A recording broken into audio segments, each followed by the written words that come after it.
मेरे प्यारे बच्चों नमस्कार। तो शुरू करते हैं इस क्लास को। और इस क्लास में प्रश्नावली 8.1 के आगे के प्रश्नों को हल करवाएंगे। और पिछली क्लास में प्रश्न 1 से 5 तक कंप्लीट करवा चुके हैं। अगर आप लोगों ने कंप्लीट नहीं किए हैं तो लिंक आपको डिस्क्रिप्शन में मिल जाएगा, कंप्लीट कर लेना। और इस क्लास में प्रश्नावली 8.1 के आगे के प्रश्नों को हल करवाएंगे। मेरे पास कितने प्रश्न है? 6 से 8 तक प्रश्न है। गर्दा उड़ेगा, हर एक प्रश्न का गर्दा उड़ेगा। जय महाकाल, जल्दी लग जा सवाल, नहीं तो पेपर में हो जाएगा बवाल। पेपर में नहीं बवाल होगा, जितने प्रश्न आपको दिख रहे हैं वन बाय वन प्रश्नों का गर्दा उड़ाएंगे।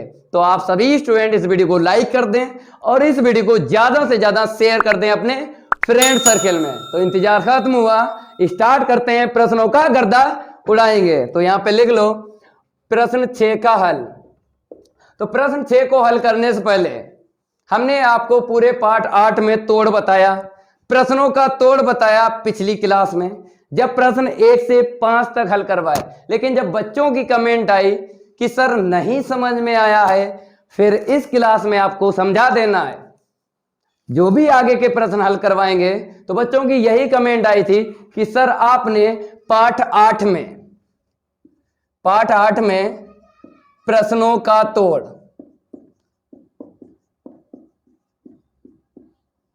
कहीं ना कहीं लिख लेना है, कहीं ना कहीं लिख लेना है, क्योंकि आपको तोड़ बताएंगे, दिक्कत नहीं आएगी। पूरे पार्ट 8 में ये मेरा आपसे वादा है। हमने आपसे वादा किया है कि गणित में 100 में से 100 ही आपके आएंगे, तो हम आपको तोड़ बताएंगे। पिछली क्लास में बता चुके हैं भाई, लेकिन बच्चों की जब कमेंट आई कि सर नहीं समझ में आया, कैसे आपने बताया, तो फिर यहां पर हम रिपीट करेंगे। क्या रिपीट करेंगे? पार्ट 8 में प्रश्नों का तोड़, जो हमने पिछली क्लास में बताया। हमने यही बताया है 2 प्रकार के ही आपको प्रश्न मिलेंगे, ये पिछली क्लास में हमने बताया।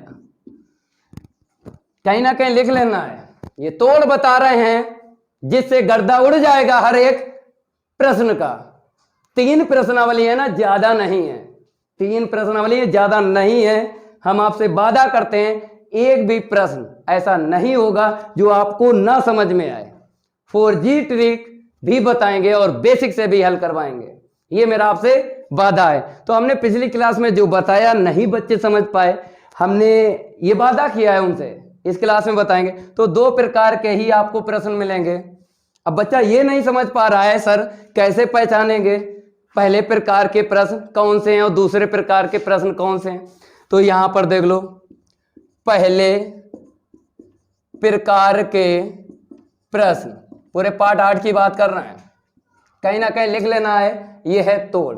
अब बात करते हैं दूसरे प्रकार के प्रश्न।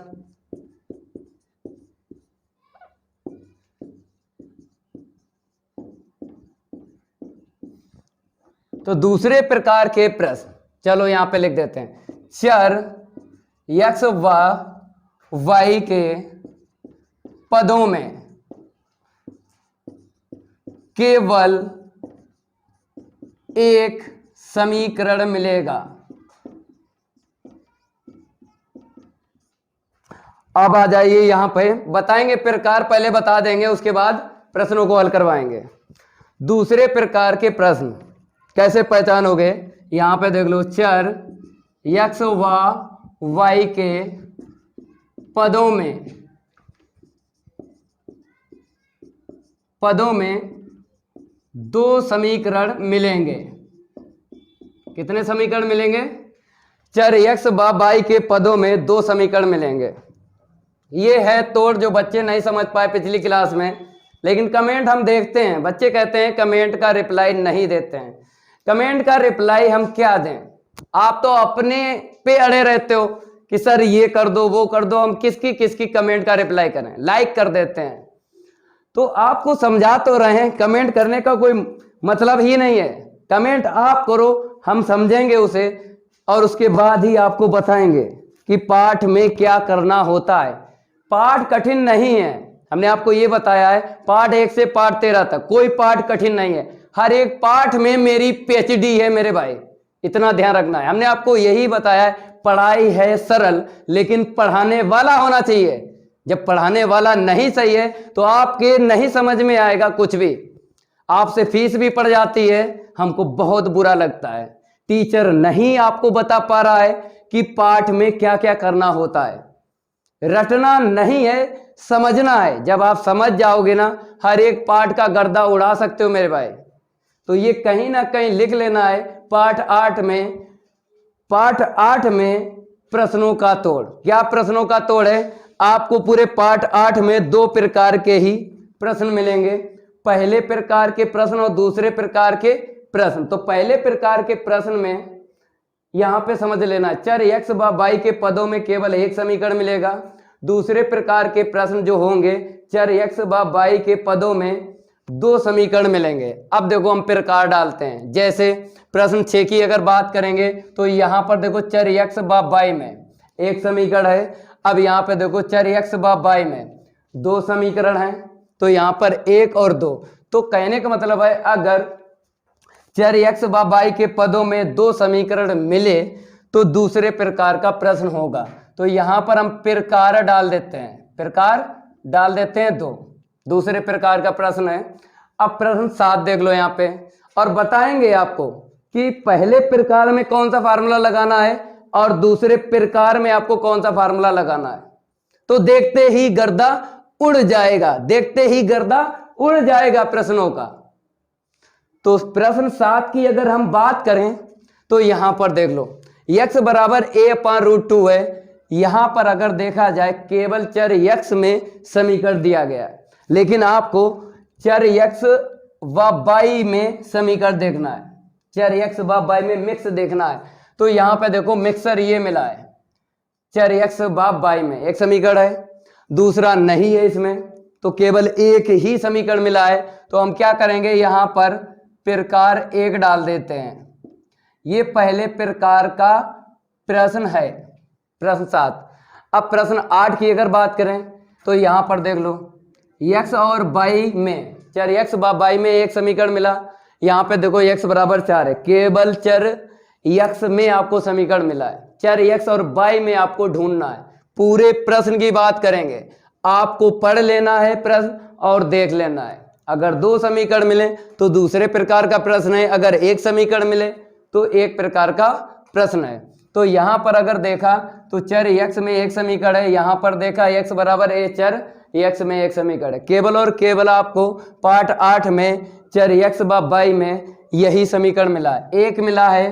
तो प्रकार 1 डाल दो यहाँ पे, और प्रकार 1 डाल दिया तो ये पता चल गया पहले प्रकार का प्रश्न है। ये कहीं ना कहीं आप लोग लिख लेना है। अब इसको रफ करेंगे और 4G ट्रिक से आंसर शीट भी बताएंगे आपको, लेकिन ये कहीं ना कहीं लिख लेना है। अब आपको फार्मूला बताएंगे कि पहले प्रकार के प्रश्न में कौन सा फार्मूला लगाना है और दूसरे प्रकार के प्रश्न में कौन सा फार्मूला लगाना है। देखो पहले प्रकार के प्रश्न में ये भाई तोड़ है पूरे पाठ 8 का, दिक्कत नहीं आएगी, ये मेरा आपसे वादा है। पहले प्रकार के प्रश्नों में आपको सूत्र लगाना है। पहला देख लो यहां पे, अभीष्ट क्षेत्रफल a से b लिमिट है समाकलन की और y dx, एक ये हो गया फार्मूला। दूसरा देख लो, अभीष्ट क्षेत्रफल बराबर लिमिट है समाकलन की a से b x dy। तो पहले प्रकार के प्रश्नों में जो भी सूत्र लगाना है, इन 2 के अलावा नहीं लगेगा फार्मूला। अब देखो दूसरे प्रकार के प्रश्नों में, दूसरे प्रकार के प्रश्नों में कौन सा फार्मूला लगाना है, देख लो यहां पे। पहला अभीष्ट क्षेत्रफल लिमिट है समाकलन की a से b y1 माइनस y2, ठीक है। अब आ जाइए दूसरा फार्मूला, अभीष्ट क्षेत्रफल समाकलन लिमिट है a से b x1 minus x2 dx। अब और देख लो तीसरा फार्मूला, अभीष्ट क्षेत्रफल लिमिट होगी a से b y1 dx plus limit होगी c से d y2 dx। ये जोड़ने वाला फार्मूला है और ये घटाने वाला है। ये तभी फार्मूले यूज कर सकते हो घटाने वाले जब छायांकित में आपको ये पता चल जाए प्रतिच्छेद बिंदु जहाँ पे होंगे ना, वहां से पता करेंगे ऊपर वक्र कौन सा है और नीचे कौन सा है, तो ऊपर वाले में से नीचे वाला घटा देते हैं। तो कहने मतलब है जब घटाने वाला फार्मूला लगाना है तो लिमिट सेम रहेगी। दो आपको समीकरण मिलेंगे चर x व y में, चाहे वो वक्र का समीकरण हो एक, चाहे दूसरा भी वक्र का समीकरण हो, या फिर वक्र का समीकरण एक मिलेगा या रेखा का समीकरण मिलेगा। तो चर x व y में दो समीकरण आपको मिलेंगे। जब छायांकित करेंगे ये पता करेंगे ऊपर वक्र कौन सा है या ऊपर रेखा कौन सी, ऊपर वाले में से नीचे घटाएंगे और लिमिट कॉमन रहती है। जोड़ने वाले में क्या होता है, जब छायांकित होता है ना चित्र, तो उसमें पता नहीं चलता है प्रतिच्छेद बिंदु से, क्योंकि दूसरे प्रकार के प्रश्नों में प्रतिच्छेद बिंदु निकाला जाता है, इतना ध्यान रखना है। पहले प्रकार के प्रश्न में प्रतिच्छेद बिंदु नहीं निकाला जाता है। तो प्रतिच्छेद बिंदु से ही पता करते हैं कि ऊपर वक्र मिला या नीचे मिला या बराबर लेवल के मिल गए। जब लेवल के मिलते हैं तो हम जोड़ते हैं, बताएंगे प्रश्न जब लगाएंगे इनकी जानकारी बताएंगे। अब आ जाइए, यहाँ पर एक और फार्मूला है अभीष्ट क्षेत्रफल। तो लिमिट रहेगी a से b x1 dy और c से d x2 dy। तो दूसरे प्रकार के प्रश्नों में ये चार फार्मूले और पहले प्रकार के प्रश्न में दो ही फार्मूले हैं। अब स्टार्ट करते हैं। पहले हम 4G ट्रिक बताएंगे इसकी। 4G ट्रिक देख लो। सबसे पहले आपको क्या करना है, साइन इनवर्स लिखना है और यहाँ पे y का गुणांक क्या लिखना है, y का गुणांक। आंसर शीट हिट मारेंगे पहले ही और यहां पर आपको क्या लिखना है, त्रिज्या, वृत्त की त्रिज्या। तो साइन इनवर्स आपको y का गुणांक देखना है। यहां पे जब भी देखना है y का गुणांक रेखा का समीकरण से, या फिर यहां पे ऐसे कर लो, रेखा के समीकरण से y का गुणांक देखना है और वृत्त की यहाँ पे त्रिज्या। तो y का गुणांक यहाँ पे क्या है, √3 है अपान वृत्त की त्रिज्या देख लो 4 है, मतलब 2 का स्क्वायर, घात हटा के लिखते हैं तो 2 मिल गई। ठीक है, अब बराबर में अब मुख्य मान निकालो। ये कितने का मान होता है बताइए, साइन 60 अंश का मान होता है, π/3 लिख दो। तो साइन से साइन इनवर्स चला जाएगा, कितना मिलेगा, π/3। ये आपको पता है साइन इनवर्स से साइन चला जाता है क्योंकि पाठ 2 आपने पढ़ा है, प्रतिलोम त्रिकोणमितीय फलन, प्ले लिस्ट में पढ़ा हुआ है, पूरा का पूरा कंप्लीट है, कर लेना है। मुख्य मान जब निकालते हैं तो क्या करते हैं, ये इनवर्स हटाते हैं, हट जाता है इनवर्स जब मुख्य मान निकालते हो, तो इसीलिए हट गया, π/3 उत्तर आ गया। तो 4G ट्रिक से हमने क्या उत्तर निकाल लिया, π/3। अब बात करेंगे जैसे इसके रिलेटिव बहुत सारे प्रश्न होंगे, तो 4G ट्रिक काम करेगी या नहीं करेगी। जैसे काम नहीं करेगी कब, जैसे साइन इनवर्स है, इस प्रकार के प्रश्न अगर मिल गए, जैसे साइन इनवर्स है आपको मिल गया 32 या फिर मिल गया यहाँ पर 5/2, तो ये ट्रिक काम नहीं करेगी। इसके बिरादरी के बहुत सारे आपको प्रश्न मिलेंगे। ये ट्रिक कभी तभी काम करती है जब आपको ये √3/2 या कुछ भी हो, साइन की टेबल में आपको मान मिल जाए, साइन की टेबल में आपको मान मिल जाए, आप ऐसे रख सकते हो, तभी ये ट्रिक काम करती है। जैसे अगर 5/2 मिल गया तो साइन की टेबल में, क्यों साइन इनवर्स है ना, तो साइन की टेबल में मान देखेंगे इतना, तो 5/2 नहीं मिलेगा। या फिर आप ऐसे कर लो, बहुत तरीके हैं समझाने के, जैसे 1/2 √2 कर लो, तो साइन की टेबल में नहीं मान मिलेगा तो 4G ट्रिक काम नहीं करेगी। तो ये तभी काम करेगी जब टेबल में मिल जाए और ये इनवर्स हट जाए, इतना ध्यान रखना है। इसके बिरादरी के बहुत सारे मिलेंगे, उदाहरण भी हैं इसके और प्रश्न भी हैं। तो π/3 हमने 3 निकाली है, इसमें 4G ट्रिक काम कर गई क्योंकि साइन की टेबल में √3/2 मान है। अब देखो लगाना कैसे है। सबसे पहले आपको क्या करना है, हमने आपको प्रश्न 1 से 2 जैसे 3 और 4 और 5। ये प्रश्न हल करवाए थे हमने, आपको यही बताया था सबसे पहले आपको जब बेसिक से लगाना है तो दिया गया क्या लिखना है, वक्र ही लिखना है। तो यहां पर हम क्या करेंगे, जब प्रश्न 1 से 5 तक हल करवाए तो आपने क्या लिखा, दिया गया वक्र, तो हर प्रश्न में आपको मिलेगा वक्र मिलेगा और आपको लिखना भी है दिया गया वक्र। और वक्र का अगर नाम आपको पता है तो हमने ये भी बताया था, वक्र का नाम पता है तो लिख लो, अगर नहीं पता तो ना लिखो। बेसिक में बताए हैं ना वक्र बहुत सारे, वृत्त का समीकरण वक्र होता है, दीर्घवृत्त का समीकरण वक्र होता है, अति परवलय का समीकरण ये वक्र होता है, परवलय ये वक्र है। वक्र की पहचान आपको पता होना चाहिए कि वक्र का समीकरण कैसे पता करेंगे, हम आपको बताते हैं। जैसे चर x या y में, चाहे चर x या y में दोनों या फिर एक में देख लो, घात 2 या 2 से ज्यादा होगी तो वक्र का समीकरण होगा। और रेखा का अगर समीकरण है तो उसमें चर x व y में केवल एक घात मिलेगी। तो ऐसे पहचान लेना है प्रश्न में कि वक्र का समीकरण दिया गया कि रेखा का समीकरण दिया गया, तो घात 2 या 2 से ज्यादा मिलेगी। देखो यहाँ पे 2 घात है तो समझ जाना ये वक्र है, वक्र का समीकरण है, लेकिन इस वक्र का नाम दिया गया है वृत्त। तो यहाँ पे क्या लिख लो, वृत्त लिख लो। ठीक है, अब x स्क्वायर प्लस का y स्क्वायर बराबर 4, इतना आपने लिख लिया। ठीक है, समीकरण 1 डाल लो, हमें जरूरत पड़ेगी किसकी, केंद्र और त्रिज्या की। तो यहाँ पर जब केंद्र और त्रिज्या की क्यों जरूरत पड़ेगी, जब हम फिगर बनाएंगे ना तब जरूरत पड़ेगी। और आपको ये भी पता, पूरे पार्ट 8 में प्रश्न कोई सा हल करो चित्र जरूर बनेगा। तो चित्र के लिए इंतजाम यहाँ पे कर लेते हैं। ये केंद्र हो गया, इसकी त्रिज्या देख लो, त्रिज्या की बात करें तो कितना मिला यहाँ पे, 2 का स्क्वायर, मतलब घात हटा के लिखते हैं, घात हटा के लिखते हैं। अब इसके बाद आपने समीकरण 1 डाल ही लिया है। अब यहाँ पे देखो ये क्या है, x बराबर √3y, वक्र का समीकरण है कि रेखा का समीकरण है, ये रेखा का समीकरण है। क्यों, चर x और y में केवल और केवल एक ही घात है, तो एक ही घात है तो रेखा का समीकरण है। तो यहाँ पे लिख लो रेखा का समीकरण।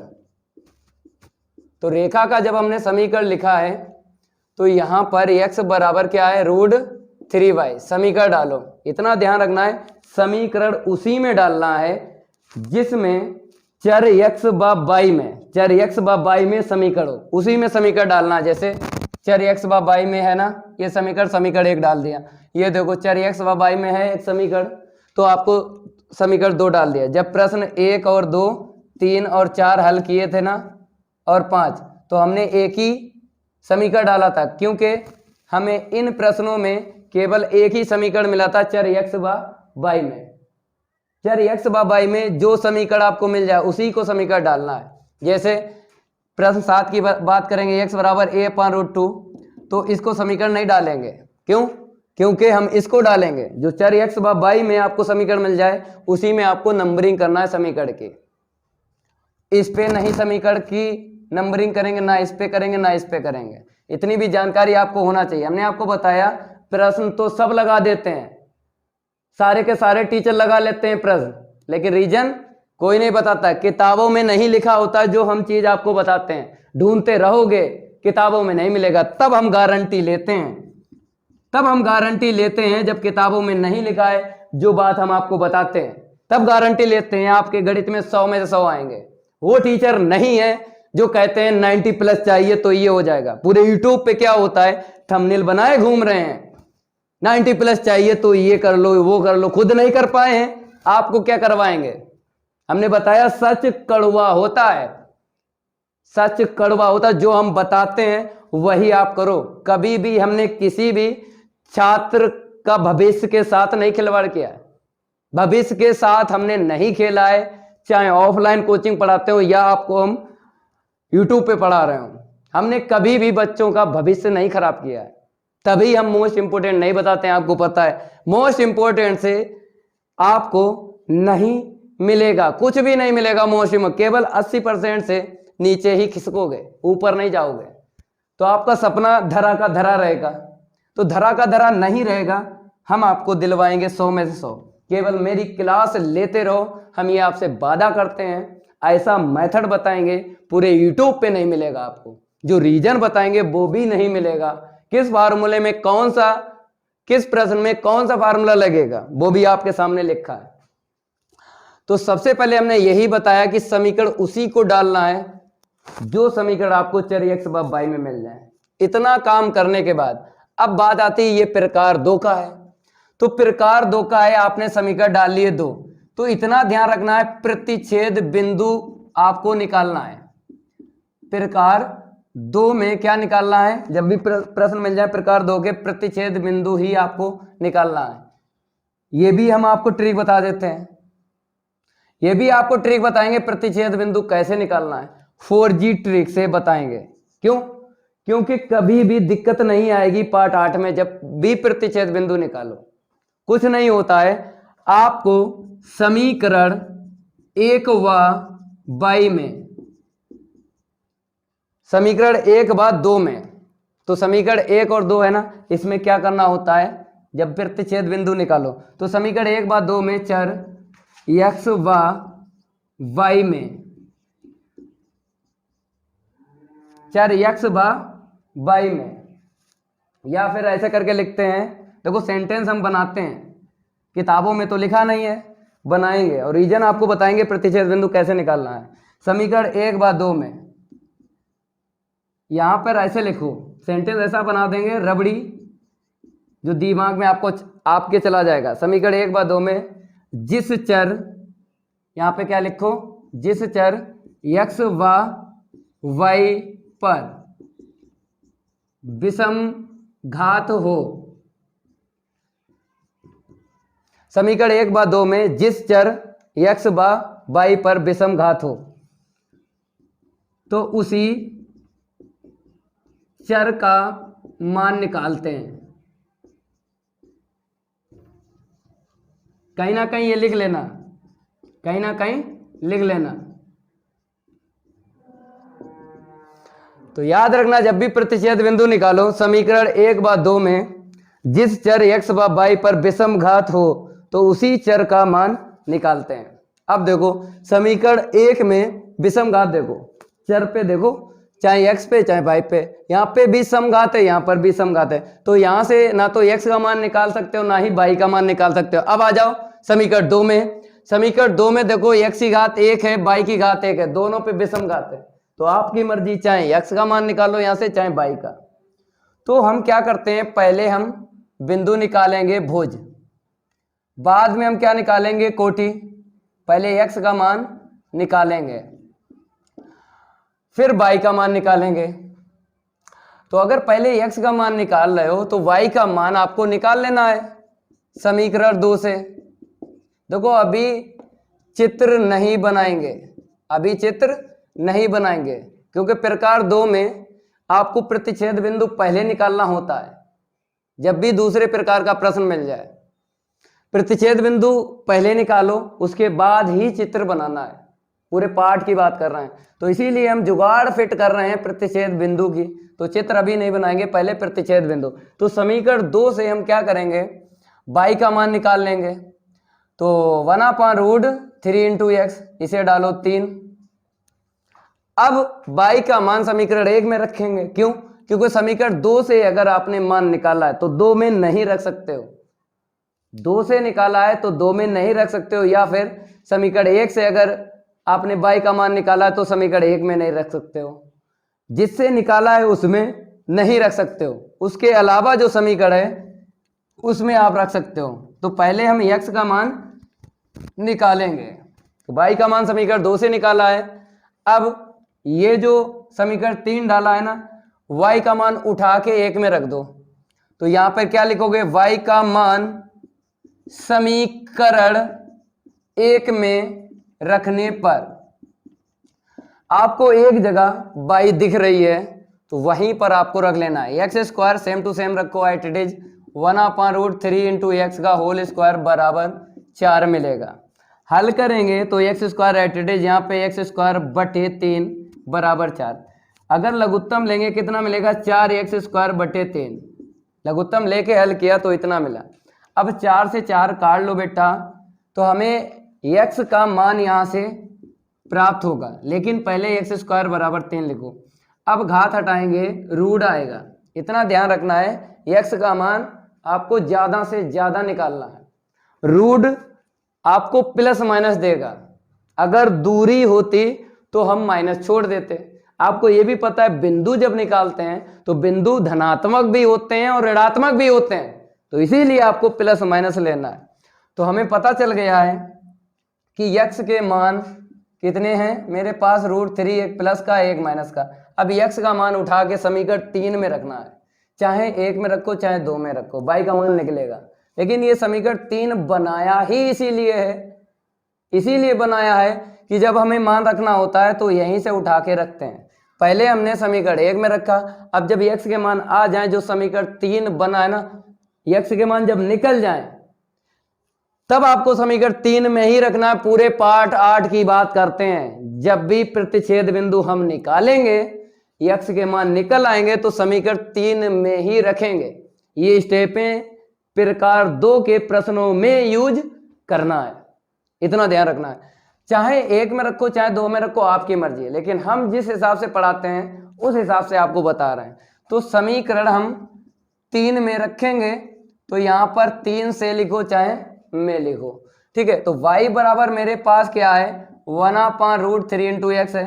जब हम रखेंगे x का मान √3, तो √3/√3, और इस साइड रखो माइनस का √3, एक दफा प्लस रखो एक दफा माइनस रखो। तो y के मान मेरे पास आए हैं, एक तो यहाँ से 1 आ गया प्लस का और यहाँ से आ गया -1, तो टोटल हमें अलग अलग दिख रहा है कि y का मान 1 और -1। तो हम 2 जगह y नहीं लिखेंगे, हम y 1 लिखेंगे, ये हमें पता चल गया। अब बात करते हैं प्रतिच्छेद बिंदु की। तो यही प्रतिच्छेद बिंदु हैं, ये क्या है, प्रतिच्छेद बिंदु हैं। अब यहाँ पर आपको लिख लेना है, जैसे कैसे लिखना है हम आपको बताते हैं। जब भी प्रतिच्छेद बिंदु लिखते हो, यक्स का मान जो आपने रखा समीकरण में, यक्स के जिस मान पर y का मान जो मिला उसका ही युग्म बनाना है। जैसे यक्स का मान आपने √3 यहाँ पे लिखा, अब y का मान वही लिखना है जो √3 आपने यक्स का मान रखा और y का मान जो निकला। तो y का मान √3 जब रखा यक्स का मान, तो y का मान 1 निकला, इसका युग्म आपको अलग बनाना है। अब आ जाओ वहां पे, जब आपने x का मान √3 रखा, यहाँ पे y का मान कितना निकला, -1 निकला। इतना ध्यान रखना है, जिस पे जो मिल जाए उसी का युग्म बनाना है, नहीं तो गलती हो जाएगी।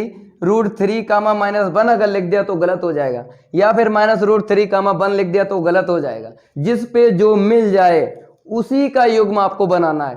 तो -√3 पे y का मान -1 मिला है, तो ये प्रतिच्छेद बिंदु पता चल गए। हमें ये पता चल गया जब इसका चित्र और इसका चित्र बनेगा तो ये प्रथम चतुर्थांश और तृतीय चतुर्थांश में मिलेंगे, ये कट करेंगे, ये दोनों आपस में कट करेंगे, लड़ाई लड़ेंगे दोनों आपस में। कहां पे लड़ाई लड़ेंगे, क्योंकि ये प्लस प्लस है तो प्रथम चतुर्थांश में, और ये क्या है माइनस माइनस है तो तृतीय चतुर्थांश में। ये दोनों ही मिलेंगे, प्रथम और तृतीय चतुर्थांश में मिलेंगे। इतनी जानकारी हो जाती है प्रतिच्छेद बिंदु से। अब इसके बाद हम रफ करेंगे और ग्राफ बनाएंगे। इतना आप लोग नोट कर लो, हम थोड़ा सा साइड में भी हो जाते हैं। बच्चे कहते हैं कि सर नोट करने का टाइम नहीं देते हो, ऐसी कोई बात नहीं, हम पढ़ा ही रहे हैं आपके लिए, हम आपके लिए ही पढ़ा रहे हैं, तो इसीलिए हम टाइम आपको देंगे। हम सामने से भी हट जाते हैं, ठीक है।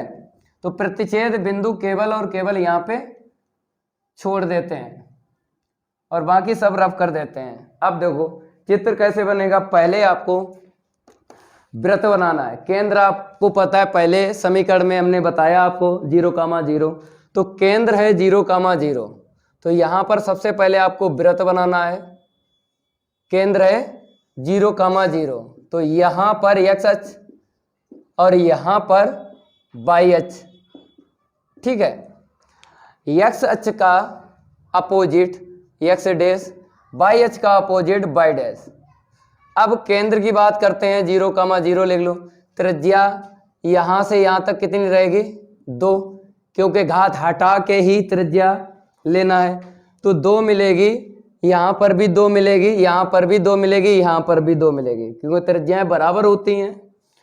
तो यहाँ पर अगर हम देखें तो 2,0 हमें मिल जाएगा, यहाँ से यहाँ तक 2 है ना, इसलिए। अब आ जाओ इसका अपोजिट, इसका अपोजिट यहाँ पे क्या मिलेगा, -2,0, क्योंकि यहाँ से यहाँ तक कितना मिलेगा, 2 मिलेगा ना। तो त्रिज्या ऋणात्मक नहीं होती है, लेकिन बिंदु हम धनात्मक भी लिखते हैं और ऋणात्मक भी लिखते हैं। तो इस तरफ धनात्मक एक्स अक्ष पे आपको प्लस का ये 2 लिखना है और ऋणात्मक अक्ष पे माइनस का 2 लिखना है, क्योंकि एक्स अक्ष पे बाई 0 होता है। तो ऐसे करके आपको लिखना है। और त्रिज्याएं क्या होती हैं, बराबर ही होती हैं, चाहे इस साइड ले लो चाहे इस साइड, अपोजिट ले लो चाहे इस साइड। ऐसे यहाँ पर देखो, यहाँ पर जब हमने लिखी ये 2 2, तो त्रिज्या ऋणात्मक नहीं होती है, इसलिए आपको यहाँ से यहाँ तक प्लस का ही लिखना है 2, और यहाँ पर तो आपको लिखना ही पड़ेगा प्लस का 2, क्योंकि ये धनात्मक बाई अक्ष है मूल बिंदु के ऊपर, मूल बिंदु के नीचे ऋणात्मक बाई अक्ष है। यहाँ पे बी डाल लो। आपको पता है बाई अक्ष पे x का मान 0 होता है, और दूरी कितना चले हो, बाई अक्ष पे 2 चले हो ना, तो लिख दो। इसका अपोजिट की बात करें तो 0 का मान कितना मिलेगा, -2 मिलेगा। ठीक है, अब इसको हम रफ कर देते हैं त्रिज्या, क्योंकि इतनी तो जानकारी आपको है, क्योंकि बेसिक में हम पढ़ा चुके हैं इसको, इसीलिए बता रहे हैं। अब प्रतिच्छेद बिंदु देखो, आपको पता है प्रथम चतुर्थांश में और तृतीय चतुर्थांश में ये प्रतिच्छेद बिंदु मिलेंगे। वृत्त तो आपने चित्र बना लिया वृत्त का, अब रेखा देख लो। रेखा आपको पता है जैसे x बराबर √3 है, तो y बराबर अगर बात करते हैं 1/√3 मीन्स √3 इंटू एक्स निकलेगा। तो इस ये जो है किसके रूप की है, y बराबर mx। तो y बराबर mx हमेशा मूल बिंदु से होकर जाती है, ये रेखा मूल बिंदु से होकर जाती है, y बराबर mx। और इतना ध्यान रखना है प्रथम और तृतीय चतुर्थांश से होकर जाएगी। लेकिन यहाँ पर ये 1/√3 है, तो कोण आपको देखना है। जैसे अंदाज यहाँ पर हमने क्या कर लिया, 45 अंश और 45 अंश। अंदाज से खींच लो, गलत नहीं है, लेकिन अगर सटीक खींचोगे तो कोण पता करो, कोण पता करो तो सटीक खींच जाएगी, क्योंकि प्रथम और तृतीय चतुर्थांश से खींचना है। तो कोण की बात करेंगे, देखो आपको पता है m बराबर क्या होता है, tan थीटा होता ना, ये कहीं ना कहीं पढ़ा होगा सरल रेखा में। तो y बराबर अगर बात करेंगे tan 30 अंश का मान होता है, तो ये कोण हमें पता चल गया। तो मेरे हिसाब से अगर हम आपसे ये कह दें ये क्या है, 90 अंश है, तो 90 अंश है, तो यहाँ पर क्या मिलेगा, 45 मिलेगा। 45 से नीचे ही 30 मिलेगा। कहने का मतलब है ये रेखा इससे थोड़ी नीचे आपको खींचना है। ठीक है, ऐसे करके आपको सटीक ये खींचना है। वैसे अंदाज से खींच लो, एक भी नंबर नहीं कटेगा, लेकिन अगर सटीक खींच रहे हो तो आपको जैसा हम बता रहे हैं वैसा ही आपको करना है। तो ये सटीक खिंच जाएगी, ये 30 अंश, इसको हम रफ कर दें तो 45 है। अब देखो ये रेखा हमें पहले से पता था, ये रेखा जो है मूल बिंदु से होकर जाएगी, लेकिन अगर कोण की बात करें तो 45 से थोड़ा सा नीचे 30 मिलेगा। ऐसे करके आपको खींचना है। अब बात करें देखो प्रतिच्छेद बिंदु, तो यहाँ पर आपको मिलेगा √3, 1 मिलेगा। ठीक है, अब आ जाइए यहाँ पर माइनस का √3, -1। अगर रेखा आपको नहीं सही दिख रही है, वैसे तो मेरे हिसाब से हमने सही खींच लिए, तो प्रतिच्छेद बिंदु हमने रख दिए। क्यों? क्योंकि आपको पता है ये भी जानकारी होना चाहिए। अगर आप बिंदु लिख रहे हो तो ये जानकारी होना चाहिए कि प्रथम चतुर्थांश में आपको मिलेगा प्लस प्लस, द्वितीय चतुर्थांश में मिलेगा माइनस प्लस मिलेगा। अगर तृतीय चतुर्थांश की बात करें चिन्ह क्या मिलेगा, माइनस माइनस मिलेगा। चतुर्थ चतुर्थांश की बात करेंगे तो प्लस और माइनस मिलेगा। तो ये जानकारी आपको होना चाहिए। तो इसी से हमने क्या किया, ये हमने प्रतिच्छेद बिंदु यहाँ पे लिख लिए। ये कहीं ना कहीं नोट करते रहना है, जो हम फालतू एक्स्ट्रा आपको बताते हैं। अब देखो यहाँ पे दूसरे प्रकार का ये प्रश्न है। हमें पता है कि फार्मूला या तो पहला लगेगा या दूसरा लगेगा या तीसरा लगेगा या चौथा लगेगा, पहले छायांकित करना है। तो बात करेंगे, उसने ये बोल दिया है कि प्रथम चतुर्थांश का ही आपको क्षेत्र का क्षेत्रफल निकालना है। तो तार हम चढ़ाएंगे, तार चढ़ाएंगे, उसके बाद ही पता चलेगा कहाँ पे छायांकित होगा।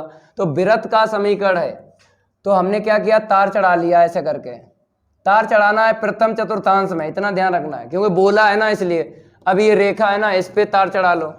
तो यहाँ पर हमने तार चढ़ा लिया ऐसे करके, और चढ़ाना प्रथम चतुर्थांश में ही। यहाँ पे क्या लिखा है, एक्स अक्ष लिखा है। हमने आपको ये भी बताया है, प्रश्न कोई सवाल करो, जितना मटेरियल आपको मिल जाए उसका यूज जरूर होगा।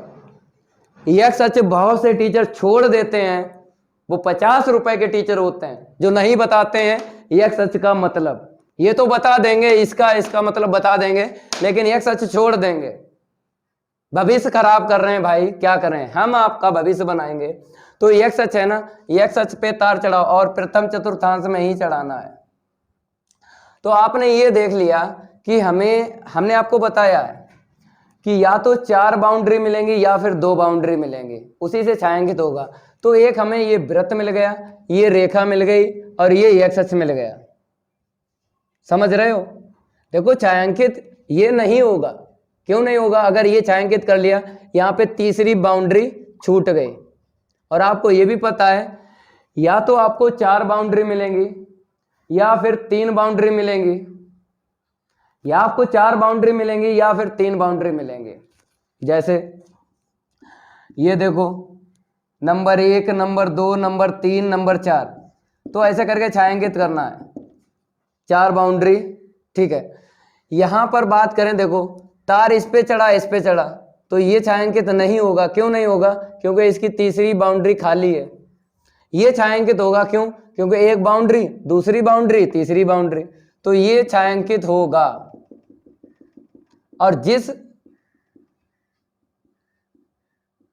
आपने जो छायांकित किया उसी का क्षेत्रफल निकालना है, तो इसका निकालना है।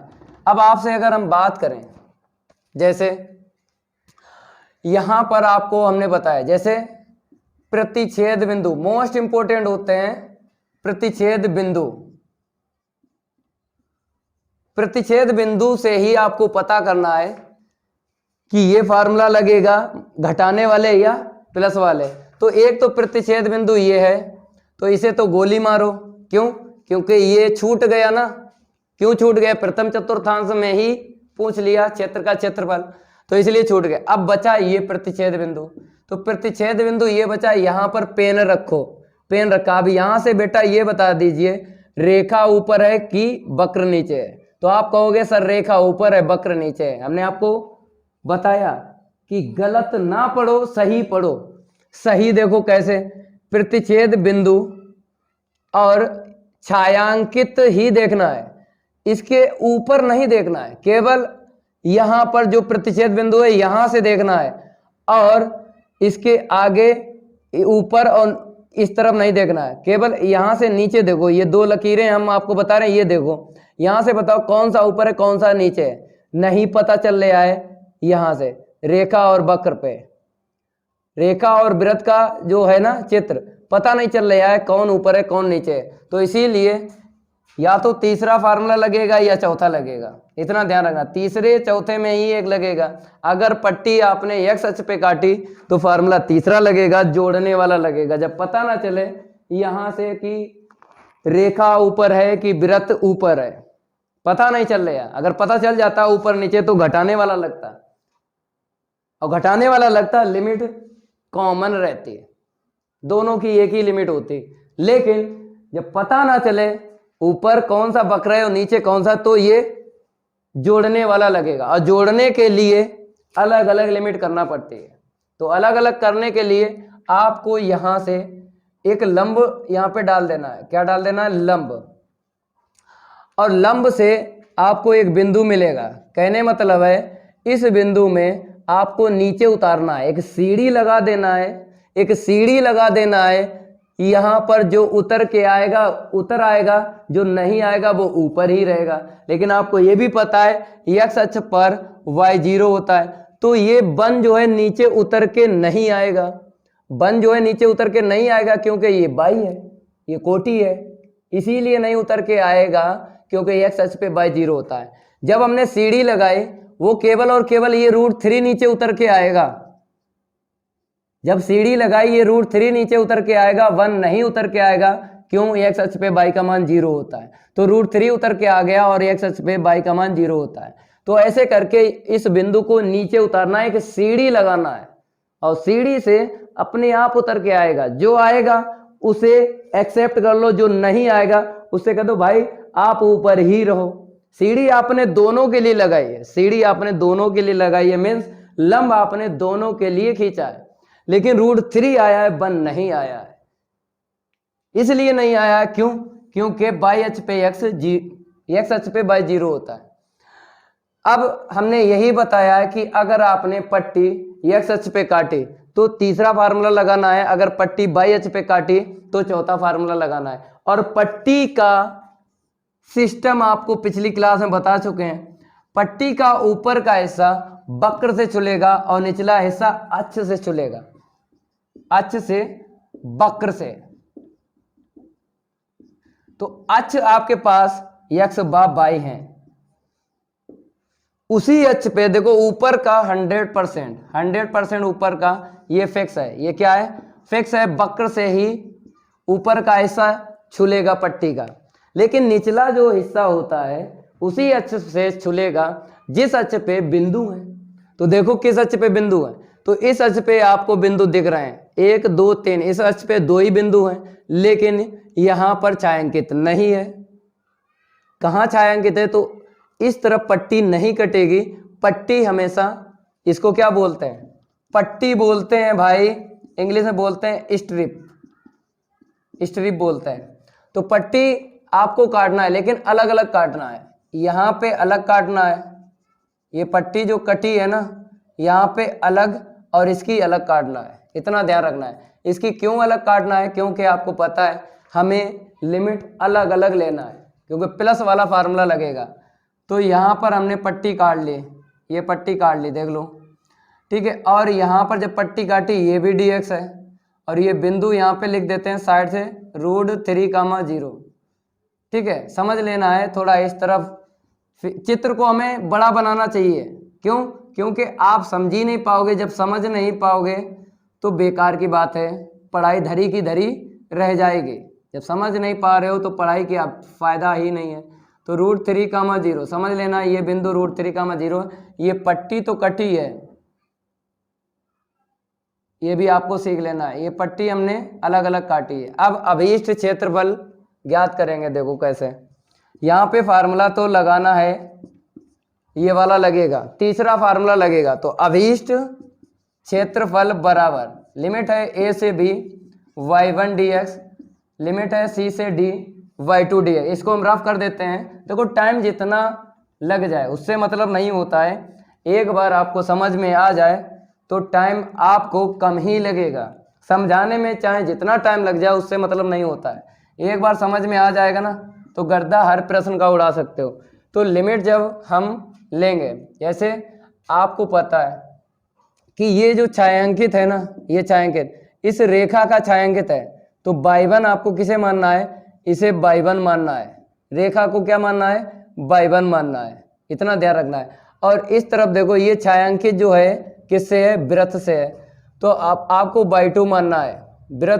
वृत्त का मतलब यही तो है, x² + y² बराबर 4। तो यहाँ से y2 का मान निकालो, 4 - x², ठीक है। और रेखा जो है आपने y1 माने, यहाँ से निकालो। तो x इस तरफ देख लो, थोड़ा स्पेस नहीं है, यहाँ पे देख लो, y1 बराबर 1/√3 × x। समझ में आ रहा होगा जो हम बता रहे हैं। ये छायांकित किससे है? रेखा से है, तो y1 आपको रेखा को मानना है। और ये जो इस तरफ छायांकित है वो किससे है? वृत्त से है, तो वृत्त को आपको y2 मानना है, ठीक है। अब आपको लिमिट रखना है। जब आपने y1 का मान रखा है 1/√3 × x, तो आपको लिमिट देखना है यहाँ से यहाँ तक। तो 0 से कितनी मिल गई? √3 मिल गई, ठीक है। अब आ जाइए यहाँ पर, जब आपने y2 का मान यहाँ से रखा 4 - x² dx। अब आपको लिमिट लेना है, कहाँ से कहाँ तक लेना है? देखो छायांकित कहाँ से, यही तो है, ये लंब डाला ना, लंब के इस तरफ वृत्त का है, वृत्त के लिए लंब का इस तरफ जो है हिस्सा रेखा के लिए, रेखा का पद लिख गया। अब वृत्त का लिखो, लिमिट कैसे निकालोगे, यहाँ पे देखो इसकी लिमिट हो ही गई है, इधर के पोर्शन की, उस तरफ के पोर्शन की लिमिट क्या हो जाएगी, √3 से 2 हो जाएगी। तो √3 से 2 ये हम अंडरलाइन करते हैं, ये पेपर में ना करना जाके, चाहे ये लिख सकते हो, लेकिन ये लाइनें हम करते हैं ये पेपर में ना करना जाके, समझाने के लिए करते हैं। ठीक है, अब आपको समाकलन कर देना है। अब आंसर शीट आ जाएगी π/3। इसको हम रफ कर देते हैं, चित्र आपने समझ लिया है पहले से ही, इसको हम रफ करेंगे। अब आपको समाकलन कर देना है 1/√3, ऐसे ही रखना है, x का x² समाकलन, और जिस पद का समाकलन हो जाए उसकी लिमिट पक्की हो जाती है। अब आ जाइए यहाँ पर फार्मूला कौन सा लगेगा, 7 में पढ़ा है ना फार्मूला, a² - x², तो 1/2x × 4 - का x²। अब लिमिट इसकी रख लो, क्योंकि इस पद का समाकलन हो गया ना। ठीक है, अब इसके बाद में क्या होता है, +1/2a² का मतलब 4, फिर साइन इनवर्स x/a, यहाँ पे घात हटा के लिखते हैं, तो x² की मतलब x की घात हटा दी, x लिखी, तो 4 है ना, 2 का स्क्वायर मतलब 2 लिखो। अब यहाँ पे आप लिमिट यूज कर लो, कितनी है, √3 से 2। अब आगे बढ़ते हैं हम, जिस पद का समाकलन हो जाए उसकी लिमिट पक्की हो जाती है 2√3। अपर लिमिट रखोगे तो 3 मिलेगा, √3 का स्क्वायर, लोअर पे 0। अब यहाँ पे आ जाओ, 1/2 अपर लिमिट रखोगे 0 मिलेगा, क्योंकि 2 का स्क्वायर 4, 4 - 4 0, तो बाहर 2 मिला, 0 ही रहेगा, माइनस। अब √3 रख लो, तो √3 4 - √3 का स्क्वायर 3 मिलेगा। अपर लिमिट माइनस के बाद में लोअर लिमिट। अब आ जाइए प्लस का, यहाँ पे 2 से 4 काट लो, 2 मिला। अपर लिमिट रखोगे तो साइन इनवर्स 2 रखोगे तो कितना मिलेगा, 2/2 1 मिलेगा ना। फिर लोअर लिमिट रखोगे माइनस साइन इनवर्स √3/2।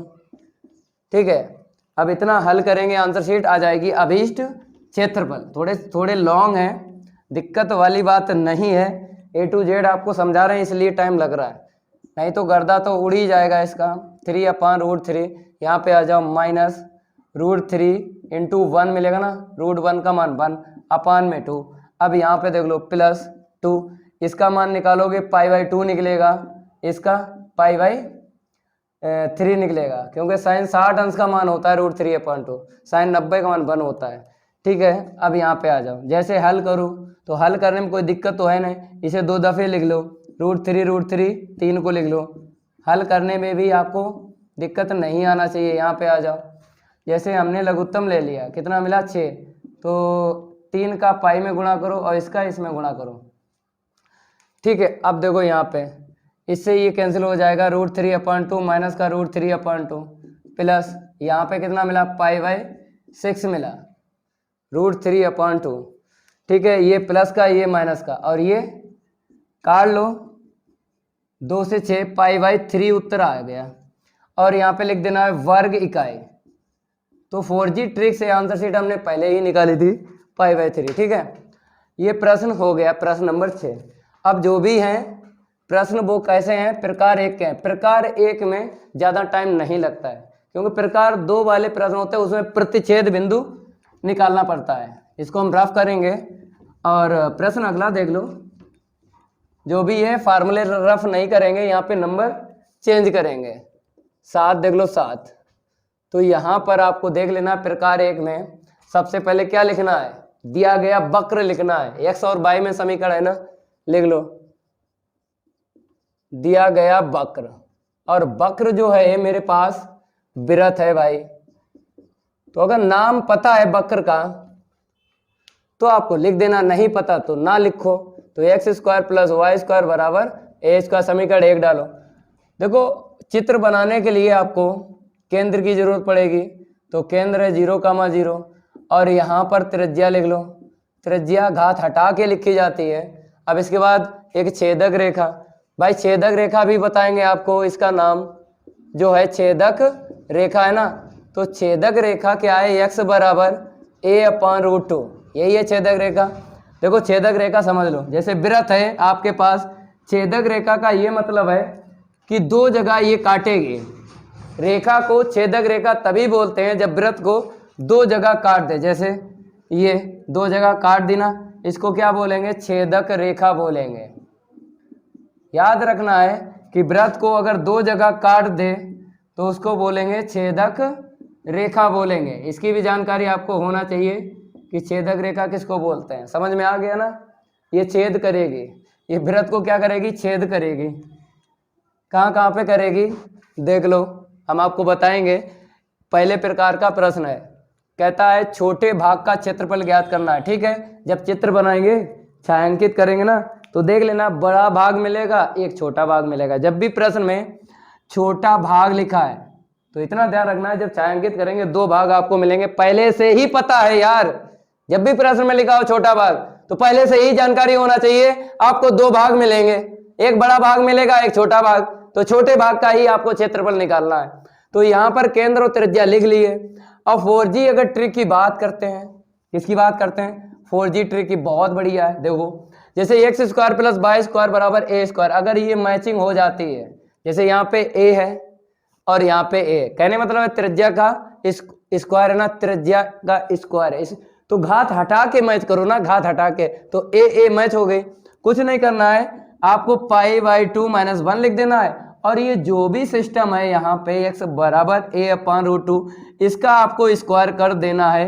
उत्तर आ गया, उत्तर आ गया।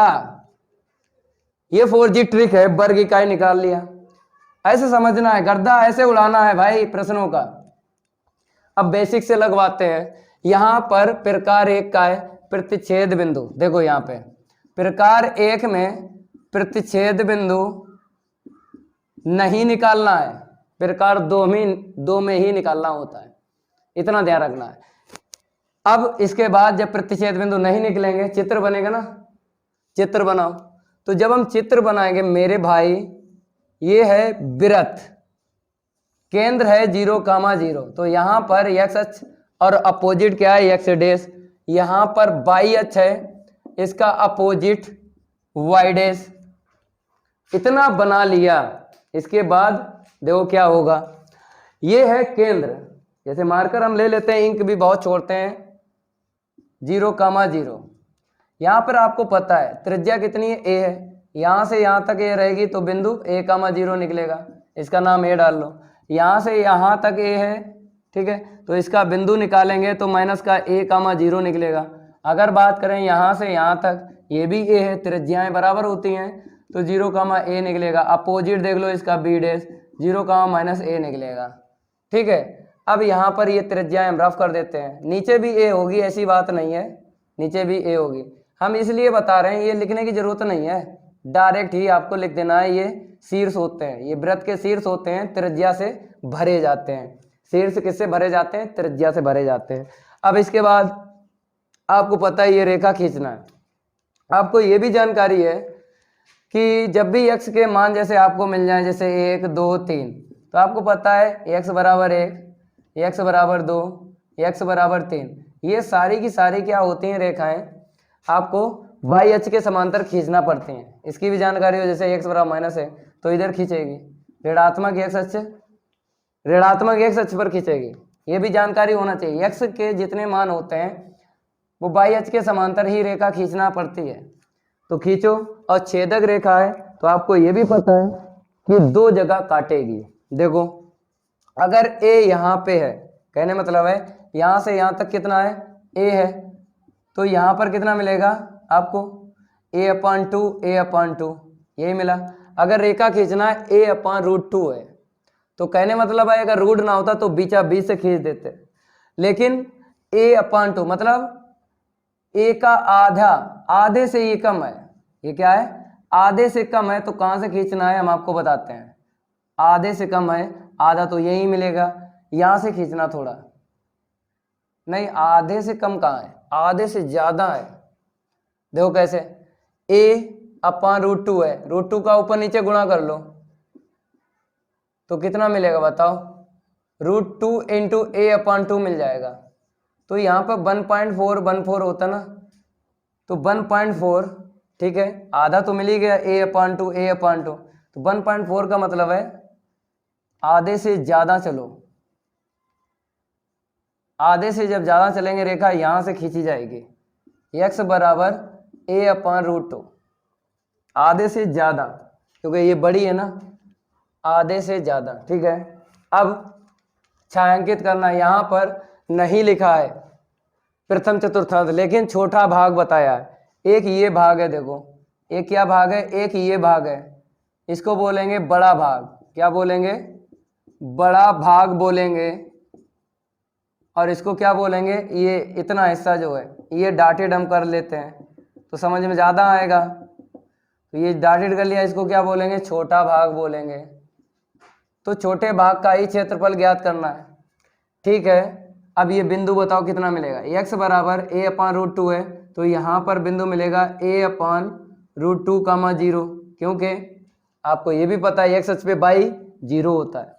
तो हमें ये बिंदु पता चल गया। अब आपको पता है कि यहाँ पर छोटे भाग का क्षेत्रफल ज्ञात करना है, लेकिन प्रथम चतुर्थांश और चतुर्थ चतुर्थांश में छायांकित हुआ ना, तो आपको 2 का गुणा करना है अभीष्ट क्षेत्रफल में।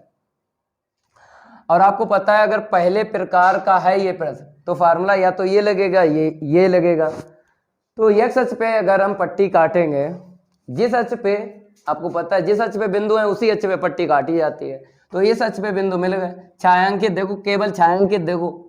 तो छायांकित जब देखा भैया x अक्ष पे बिंदु मिले हैं, तो x अक्ष पे मिले हैं, पट्टी x अक्ष पे ही काटी जाएगी। जिस बच्चे ने पट्टी सीख ली उसी से प्रश्न लगेगा। पट्टी का ऊपर का हिस्सा आपको पता है किससे छुलेगा? जो भी वक्र है उससे छिलेगा। और पट्टी का निचला सिरा या तो x अक्ष या फिर y अक्ष से छुलेगा। तो जिस अक्ष पे बिंदु है उसी अक्ष पे आपको निचला सिरा पट्टी का छुला देना है, ऊपर का हिस्सा वक्र से। तो हमने छुला दिया, देखो जब हमने छुलाया है ऊपर का हिस्सा वक्र से मतलब वृत्त से ये टच हो गया, और निचला हिस्सा अक्ष से मतलब जिस अक्ष पे बिंदु है x अक्ष पे है तो निचला हिस्सा छुला देना है x अक्ष से। तो x अक्ष पर अगर पट्टी कटी है तो यहाँ पे dx लिखना है, अगर y अक्ष पे पट्टी काटेंगे तो हमको dy लिखना पड़ता है। अब इसके बाद देख लो, अब बिंदु आपको मीन्स लिमिट निकालना है।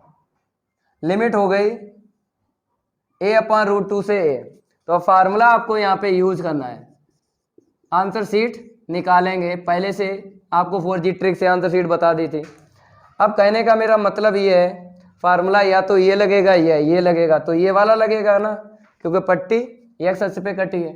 तो a से v बाई dx, तो अभी हम 2 का गुणा नहीं करेंगे, अभी हम 2 का गुणा फार्मूले में नहीं करेंगे, हम किस में करेंगे? देखो अभीष्ट क्षेत्रफल अपना लिखते रहना इस तरफ, ठीक है। यहाँ पे हम 2 का गुणा कर रहे हैं। अब लिमिट का मान रखो, तो लिमिट a/√2 से कितनी है? a है।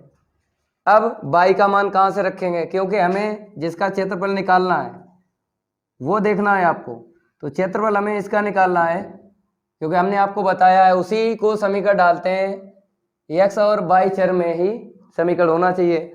तो इसी यहीं से मान निकालेंगे, इसी का समाकलन होगा, इसका नहीं होगा, इसका नहीं हुआ, केवल x के चर में समीकरण है, केवल इसका समाकलन करना है, इतना ध्यान रखना है। तो y का मान यहाँ से निकालो, a² माइनस x² dx, ठीक है। 2 का गुणा इसलिए किया क्योंकि प्रथम और चतुर्थांश में चित्र बना है। इसको हम रफ कर देते हैं। अब समाकलन करके आंसर शीट निकाल देना है, जितनी बताई है उतनी ही आपको निकाल देना है। इसको हम रफ कर देते हैं। अब आपको करना क्या है? केवल और केवल समाकलन करके आंसर शीट निकाल देना है। तो देख लो यहाँ पे फार्मूला सीधा सीधा है 1/2x into root of a² minus x²।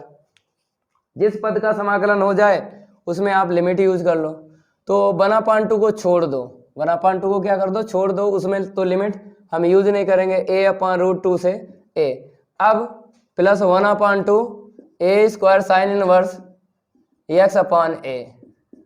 अब यहाँ पे लिमिट यूज करो, 1/2 a² को छोड़ दो।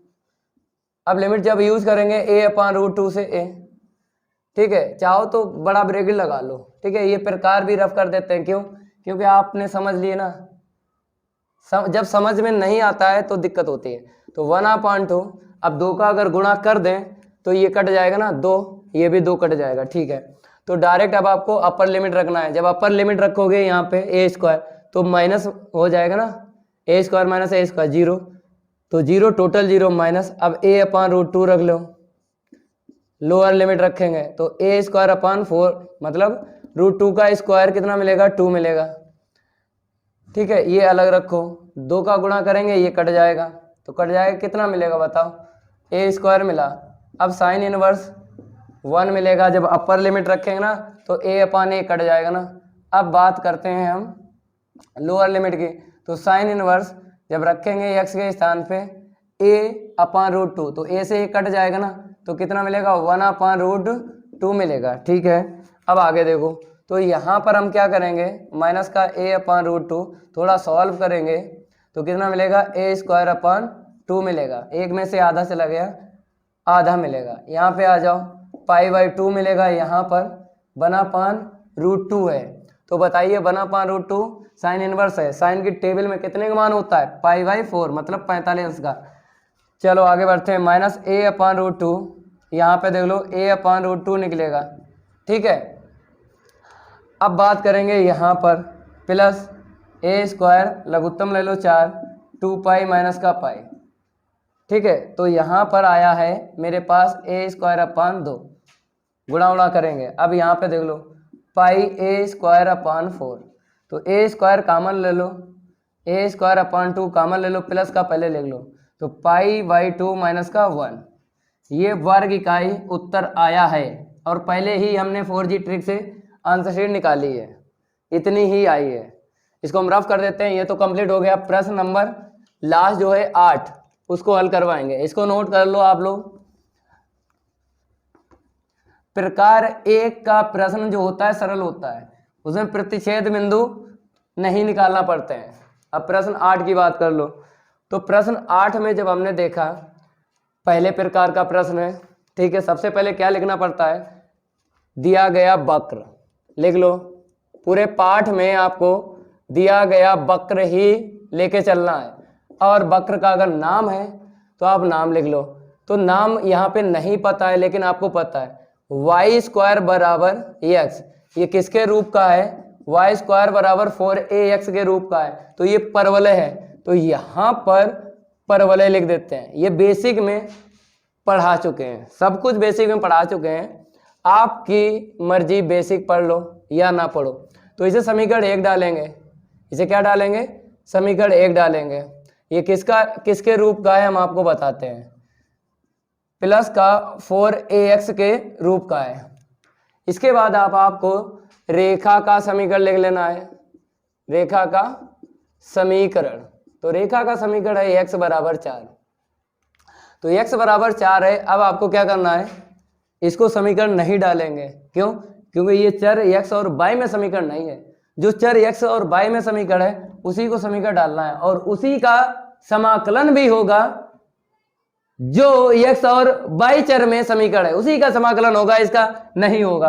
अब आपको चित्र बनाना है, क्योंकि पहले प्रकार में क्या होता है, फिर रिपीट कर देते हैं, प्रतिच्छेद बिंदु नहीं निकाले जाते हैं प्रकार 1 वाले प्रश्नों में, प्रकार 2 वाले प्रश्नों में प्रतिच्छेद बिंदु निकाले जाते हैं, उसके बाद चित्र बनाते हैं। लेकिन यहाँ पर पहले प्रकार का मिल गया तो हमें प्रतिच्छेद बिंदु नहीं निकालना है, तो चित्र बना लेना है। अब बताइए y स्क्वायर बराबर 4ax है, y स्क्वायर बराबर 4ax है, इसका चित्र जानते हो, विषम घात देखते हैं किस चर पे है, x की घात 1 है, तो आपको पता चल गया चर x पर विषम घात है, तो जिस चर पे विषम घात है उसी अक्ष पे चित्र बनेगा, वो भी प्लस है, तो आपको धनात्मक x अक्ष पे ही चित्र बनाना है। ये ट्रिक है भाई, ये आपको हम बेसिक में भी बता चुके हैं और प्रश्नों में भी बताते हैं, कोई दिक्कत वाली बात नहीं है, कहीं पर सीखो, आपकी मर्जी है, अपोजिट लिख लो, x का x डैश y का y डैश। अब जब हम बनाएंगे तो ऐसा परवलय बनेगा, ये बेसिक में सब बता चुके हैं, वृत्त का समीकरण भी बताया है और चित्र भी बताया है। क्यों, क्योंकि आपको पता है इसके शीर्ष अगर बात करते हैं तो शीर्ष कितना मिलेगा हमें 0,0, तो ये जो परवलय है ना, इसका पीछे का हिस्सा कहाँ से घूमेगा, कहाँ से घूमेगा, 0,0 से घूमेगा, ये मूल बिंदु है, तो यहीं पर शीर्ष मिलेगा। अब इसके बाद में रेखा खींच लेना है, x बराबर कितनी है 4 है, तो 4 हमने यहाँ पे खींच ली, अंदाज से खींच लो 4। आगे देख लो, यहाँ पे बताया रेखा x बराबर 4 से घिरा। कहने मतलब है एक वक्र दिया गया है और एक रेखा का समीकरण। तो वक्र और रेखा से कहता है घिरा हुआ है, लेकिन आगे क्या लिखा है, रेखा x बराबर a द्वारा 2 बराबर भागों में इसे विभाजित किया है, 2 बराबर भागों में विभाजित किया है। तो बराबर भागों में भाई यहाँ से बीच से विभाजित कर लो, बीच से क्या कर लो, x बराबर a से इसे विभाजित कर लिया। कहने मतलब है ये अलग है क्षेत्रफल और ये अलग, लेकिन आपको करना क्या है, a का मान निकालना है। क्या बोला है यहाँ पे, a का मान निकालना है।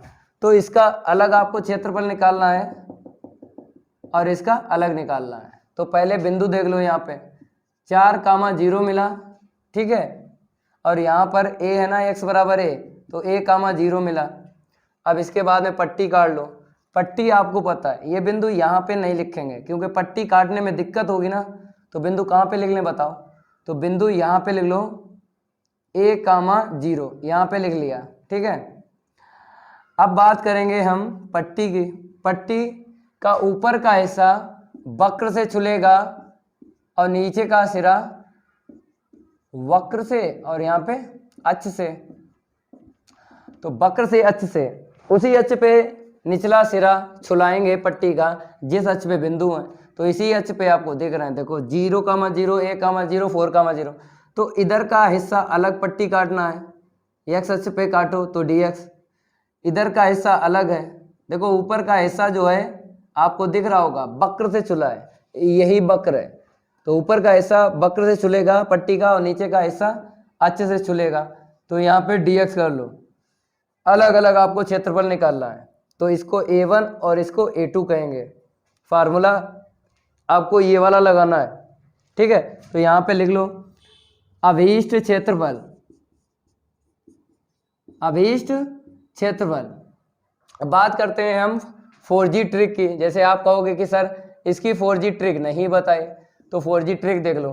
जैसे आपको y² बराबर जो भी दिया गया, यहाँ पे x दिया गया, ठीक है। यहाँ पे x बराबर, जैसे विषम घात x पे है तो x बराबर ही आपको मिलना चाहिए, जो भी हो। यहाँ पे 4 है तो 4 लिखो, 5 है तो 5 लिखो। तो x के बराबर ही रेखा का समीकरण मिलेगा, ठीक है। अब कहता है x बराबर a है, x बराबर a है, कुछ नहीं करना है, यहीं से आंसर शीट बता देना है। 4 की घात 3 बटे मीन्स 2/3 आएगी। आंसर शीट क्या आएगी, 4 की घात 2/3। ये आपको ध्यान रखना है, 2/3, ये ध्यान रखना है। यहाँ पे जो भी है, यहाँ पे जो भी है उसकी घात 5 है तो 5 लिखना है, यहाँ पे 6 है तो 6 लिखना है, और 2 की घात 3/2 ध्यान रखना है। ये 4G ट्रिक है।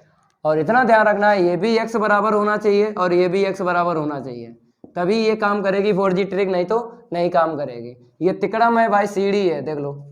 तो यही आंसर शीट निकलेगी, 4 की घात 2/3। तो इसको हम रफ करेंगे और निकालेंगे 4 की घात